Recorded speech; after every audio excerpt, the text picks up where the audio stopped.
లేదంటే వారు ప్రత్యేకించి డిమాండ్ మాకు ప్రతిపక్ష హోదా ఇవ్వాలి అనేది చాలా బలంగా మాట్లాడుతూ వచ్చారు. ఇది అడిగితే వచ్చేది కాదు, అది ప్రజలు ఇస్తేనే వస్తుంది. బేసిక్గా ఒకటి హయ్యెస్ట్ మెజారిటీ ఎవరికి ఉంది వాళ్ళు ప్రభుత్వం ఫామ్ చేస్తారు, వాళ్ళకంటే నెక్స్ట్ స్టేజ్ ఎవరికి ఉంటే వాళ్ళకి ప్రతిపక్ష హోదా ఇస్తారు. అంతేగాని గతంలో మేము ప్రభుత్వాన్ని పరిపాలించాం కాబట్టి మా ప్రతిపక్ష హోదా ఎవరికి ఇవ్వరు. కనీసం జనసేన కంటే కూడా ఒక సీట్ ఎక్కువ ఇచ్చినా కానీ వాళ్ళకి ప్రతిపక్ష హోదా దక్కేది. ఈ రోజున ప్రభుత్వంలో సెకండ్ లార్జెస్ట్ పార్టీ జనసేన. దాన్ని ప్రజల దృష్టికి తీసుకొద్దాం. వైసీపీ నాయకులు వాళ్ళు చేస్తుందంటే మాకు ప్రతిపక్ష హోదా ఇస్తే తప్ప మేము అసెంబ్లీలో అడుగు పెట్టాం, లేదంటే ప్రసంగాలను అడ్డుకుంటాం అని ఇది సరైన మెసేజ్ బయటికి వెళ్దాం. ఇది సరైన విధానం కూడా కాదు. ఇది ప్రజలందరికీ తెలియజేయాలనుకున్నాం. ఇది ప్రతిపక్ష హోదా ఏ పరిస్థితిలో వస్తుందంటే మీకు రూలింగ్ పార్టీ కంటే కూడా అత్యధికంగా ఇంకొక సీట్ వాళ్ళకంటే మీరు వస్తే దాని తర్వాత స్థానం మీకు వస్తే ఖచ్చితంగా ప్రతిపక్ష హోదా వాళ్ళకే ఉంటుంది.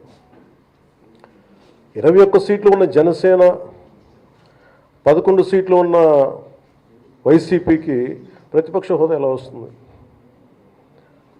మేము వస్తే తప్ప మేము అసెంబ్లీకి రాము, ఇలా గవర్నర్ ప్రసంగాలను అడ్డుకుంటాం అనేది ఇది సరైనది కాదు. ఇది ప్రజలందరికీ కూడా తెలియచేస్తున్నాం ఈ సందర్భంలో.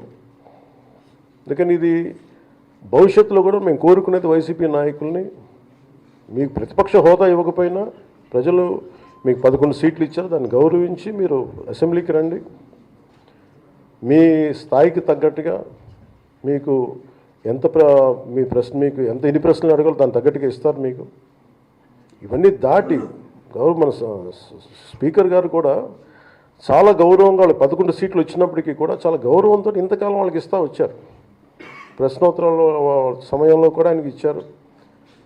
గతంలో కూడా ఇవన్నీ ఆయన రావడానికి కూడా ఆయన ఎలా రావాలి, ఏం చేయాలి, దానికి కూడా చాలా ఏమాత్రం ఇబ్బంది పెట్టకుండా గతంలో కూడా చేశారు. ఫస్ట్ మీరు మనకి గవర్నమెంట్ ఫామ్ అయిన తర్వాత కూడా వీటిని దృష్టిలో పెట్టుకొని వైసీపీ కొంచెం హుందాగా వ్యవహరించాల్సిన అవసరం ఉంది. వైసీపీ నాయకులకు కూడా మీకు బాధ్యత ఉంది.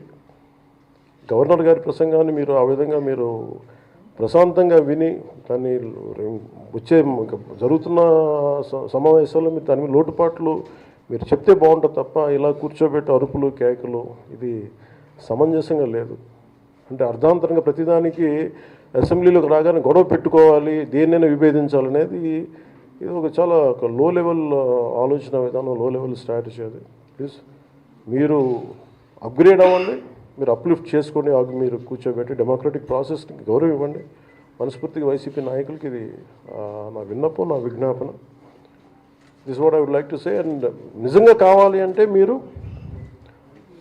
ఈ 5 సంవత్సరాల్లో మీరు ప్రతిపక్ష హోదా మీకు రాదు, అది మీరు మెంటల్గా ప్రిపేర్ అయిపోండి. 11 సీట్లతోటి మీకు ప్రతిపక్ష హోదా ఇవ్వబడదు, రాదు. ఎందుకంటే ఇది చంద్రబాబు గారు, గౌరవ ముఖ్యమంత్రి చంద్రబాబు గారు డిసైడ్ చేసేది కాదు, జనసేన డిసైడ్ చేసేది కాదు. దానికి రూల్స్ ఉన్నాయి, దానికి రెగ్యులేషన్స్ ఉన్నాయి, నామ్స్ ఉన్నాయి. ఉదాహరణకి నేనే మన కేంద్ర ప్రభుత్వం ఫార్మేషన్కి మేము వెళ్ళినప్పుడు పార్లమెంటరీ లీడర్ని ఎన్నుకోవాలి మనం కూర్చున్నప్పుడు, ఎన్డీఏ పక్ష నాయకుడు ఎన్నుకోవాలనుకున్నప్పుడు నేను నాయకుల స్థాయిలో నేను కూర్చున్నాను. అదే నేను ఇక్కడ మంత్రిగా ప్రమాణ స్వీకారం చేసేటప్పటికి నన్ను ప్రధానమంత్రి గారి పక్కన నన్ను కూర్చోబెట్టలా. నేను డిప్యూటీ సీఎం అయినప్పటికీ కూడా అది మంత్రి హోదానే కాబట్టి తిరిగి నన్ను మంత్రులందరూ పక్కనే